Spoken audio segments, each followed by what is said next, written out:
Now this is only gonna be really small. To make the point of what I'm trying to get across, you took Miles Luna, you took two more writers, one dumb shit from Goodreads that hasn't got any good ratings, and then you got the ass kisser who worked in Rooster Teeth already and was pretty good at licking some brown ass.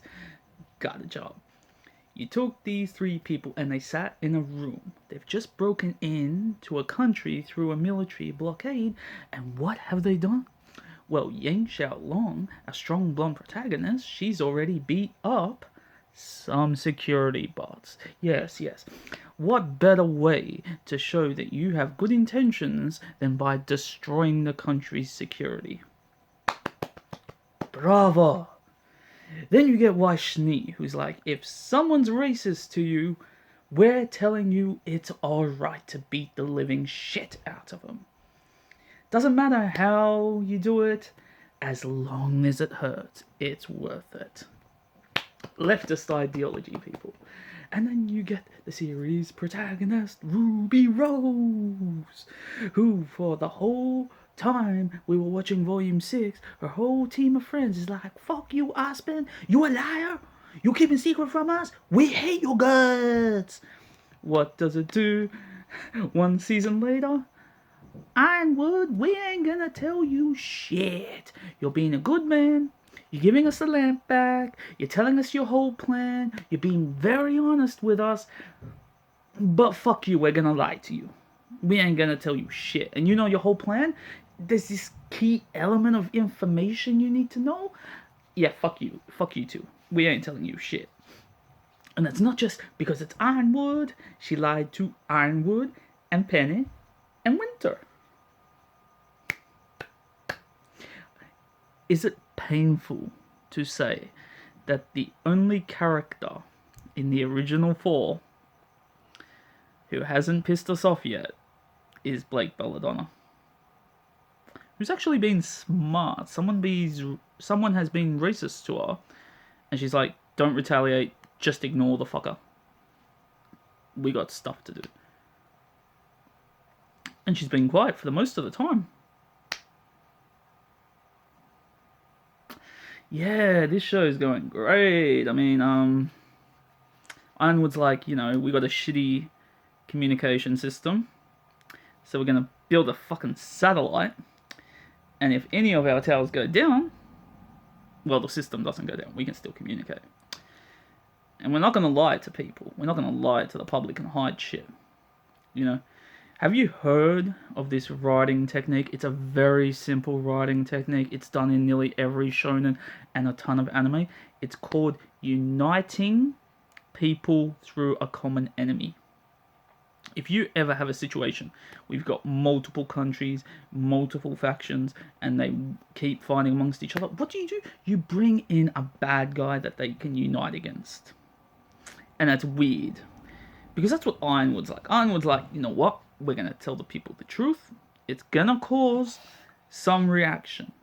They're going to be pissed because we've lied to them for so long.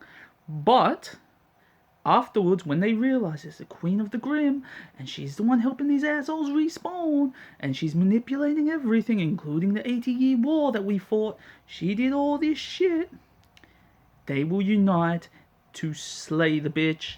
They will unite to imprison the bitch, or, we can just blast her ass into space. They will unite. It's a brilliant plan. And this is the weird thing. Team Rwby is like, no, we're going to lie to him. We're not going to tell him she's unkillable. We're not going to say much of anything. Wasn't that what Ospen was doing? Hiding shit from people? I swear to God, man. I swear to fucking God. Oh. And Mr. Watts is now Lord of the Rings. I have the 10 rings of man. And every time I twist one or touch one, electricity goes wild and obeys my ass. But nothing can beat my disappointment further, because this is how you know they're treating their fandom as if they were fucking idiots. Because you can say you're inspired by something, by not telling your fandom what it's about. It's like the whole thing with Penny being Pinocchio, and she I think she got the hiccups or something. She has something that, because it's not her nose growing, it's something else that she gets. I think it's hiccups. And but then you're like, oh no, Pietro, the use the exact same name for the woodmaker, and then you're like, what was the other one? The other one's got me in stitches. Robin Hill. Instead of Robin Hood, it's Robin Hill. Instead of Robin Hood and the Merry Men, and that's an old tale. Like, we're talking, over 100 years old, probably, story, and you can see why it's got such a stupid name. And what do? They're like, oh, you know what? We're having an uprising. Wouldn't it be cool to have Robin Hill and her merry huntresses?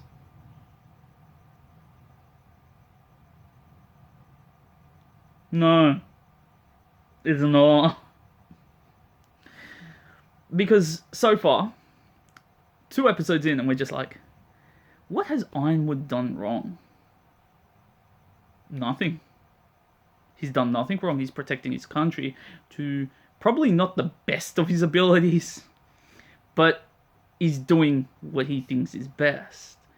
And so far, I can't see anything wrong with what he's actually doing. I mean, like, look at this. Look at this. This is logic. Weiss is like, I've never seen our army so aggressive. They're not aggressive, because if they were aggressive, they would have shot your ass straight out of the sky the moment you entered their airspace. They have a blockade up. Doesn't matter if you're in the ship. They could say, oh, that's a spy, or, that could be laced with explosives. There could be Grim on that. Who the fuck knows? And you didn't respond. If they were aggressive, they would have blown your fucking ass out of the goddamn sky. They're not aggressive. And they're defensive. They're not firing fucking laser beams and everything. And they're, oh yeah, they're aggressive. Welcome back, Manta 5-1. I'm aggressive. And the second fact, we the protagonists know that they're gonna attack Atlas. We know. But that isn't enough to have the military on high alert. No, we know an attack's coming, but that doesn't mean the military can be put on high alert. They're aggressive. They're going to take me to Papa Schnee, who's going to give me another, ya boob. I love that. I love it. Call Weiss a fucking boob when she's got no bloody boobs. Oh. Like, I only plan to make short videos, but it's just like, this shit is so... Yeah. But the piece de resistance. This makes no fucking sense. I hope someone asks this at RTX. Someone has to fucking ask it, because it's not funny anymore. Not only did they build the same robot, but then you got Penny 2.0, remade, rocket boosters, has an aura, has instant one-hit kill laser beams, boom, instant grim kill, instant grim kill, instant grim kill. One penny can wipe out an entire squad of Sabertooths, and you're just like, keep making the Elysian Knights with the same shit weaponry that they got. Why, sir? Why would we build them the way that we know that they're not effective and they're hackable? Because we need cannon fodder. We can't have the military look good. But sir, Penny's in the military. She's strong. Yeah, but she's a good guy. She's on Rwby's side. So she's a traitor to our country. No, she's in the military, but she's on Rwby's side. Like, imagine if you wouldn't even need to build the numbers of the Elysian Knights, because there's usually 4 to a squad, and they're all over mantle, right? You wouldn't have to. You could assign one robotic penny to probably every 10 block radius. And that would be enough. This thing would instantly wipe. Oh, but that's overpowered. Yeah, well, it's not our fault that you made the Grim weak as shit. That's your fault, Rooster Teeth. You made the Grim weak as shit, and your only answer was, let's make the Elysians shit as well. But then they got penny technology. And Penny's creator works with the fucking government.